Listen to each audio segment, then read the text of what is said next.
The Bücker 181 was a two-seat aircraft first flown in February of 1939. After extensive testing, it was chosen to be the standard training aircraft for the Luftwaffe, and series production began in 1940. Power was provided by the 105 horsepower four-cylinder engine, giving a top speed of 215 km per hour at a ceiling of 5,000 meters. From March of 1945, an order was issued to concentrate all the available 181s to be converted either to the tank-busting role, carrying 4 Panzerfaust anti-tank grenade launchers from wing-mounted launchers, with the launchers mounted on short pylons around halfway out from the wing roots, one below and one above the wing panel on each side, anchoring the launcher's firing tubes near their forward ends, with the launchers remotely fired from the cockpit, or to the night harassment role, most likely inspired by the Soviet all-female nocturnal Night Witches Regiment's campaign from 1942. The harassment bomber was armed with 3 bombs of the 50 or 70 kg variety, or cluster munition for a total of 200 kilograms. In a last-ditch attempt to stop the flow of the Allied armor pouring into southern Germany, the 3rd Panzerjagdstaffel or Tank Hunting Squadron was created. This was the only ad hoc tank hunting squadron equipped with the 181s deployed in tank hunting role from the middle of April of 1945. It was planned to establish 15 similar anti-tank units comprising 12 aircraft and some 20 pilots, with the units divided between the East and the Western Front. Established in early March of 1945, the aircraft of the 3rd Panzerjagdstaffel were crewed by the qualified flying instructors under the command of Oberleutnant, so First Lieutenant Karl-Heinz Dragenschek.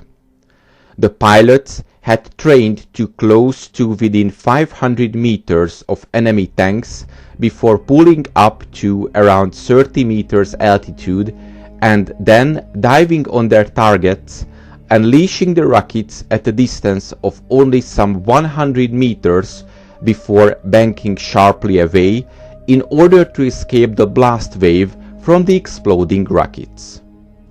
To nullify Allied air supremacy, sorties were to be flown at the crack of dawn or as darkness was falling. 6 181s of the 3rd Panzerjagdstaffel underwent their baptism of fire against Allied armor on the 19th of April of 1945. Although the crews failed to locate any tanks, a number of Allied trucks were actually destroyed. The sortie was repeated on the following day. 3rd Panzerjagdstaffel flew what was probably their last sortie of the war at dawn on the 24th. In this instance, the targets were not even Allied tanks, but abandoned German aircraft left on an airfield. After this, the unit fell back via a number of different airfields to the Bavarian Alps before the personnel surrendered to the US Army on the 9th of May of 1945. Prior to the unit's first sortie, there was a very interesting event. One of the unit's 181s was stolen by 2 defectors, former flying instructors Hans Ficker and Werner Diermeyer. The 2 24-year-old officers appreciated one of the light trainers at dawn on the 19th of April and flew off to Switzerland. Bücker had lost his brother during the Battle of Britain and had himself been badly injured in a crash during October of 1944. By January of 1945, the lack of fuel for training had effectively ended the careers of the two flying instructors, both now likely candidates to be remastered as infantry. Dying a hero's death for Germany in sub-muddy trench was not for Diermeyer.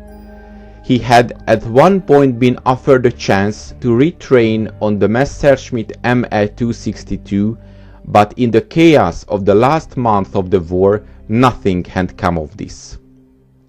At some stage during the story, Diermeyer had got wind of the aerial activities of the 3rd Panzerjagdstaffel. So, instead of reporting to barracks in Austria for infantry service, Diermeyer made his way to Munich, where he met with Bücker. The two men prepared their flight and on the evening of the 18th of April made their way out to the airfield. Luck was on their side. Training for the first anti-tank missions had just been completed, and the following day the tank-hunting 181s were to fly their first combat sorties. At that moment an air raid alarm sent everyone to the bunkers, and the two men were able to enter a hangar where a 181 was being serviced. Bücker managed to get the engine started, taxied out onto the field, and quickly getting airborne, the two men headed for the Swiss border, touching down at Dübendorf some 90 minutes later. Post-war, this particular machine served in the Swiss Air Force before being retired in the middle of the 1950s. It is interesting to note that one restored 181 on the tank-busting configuration is on display at the Deutsches Technikmuseum in Berlin. After the war, the production of the 181 continued in Czechoslovakia, Egypt and Sweden, giving a total production of between 3,000 and 4,000. Of those, only 10 original 181s survive today, and some of them are still flying.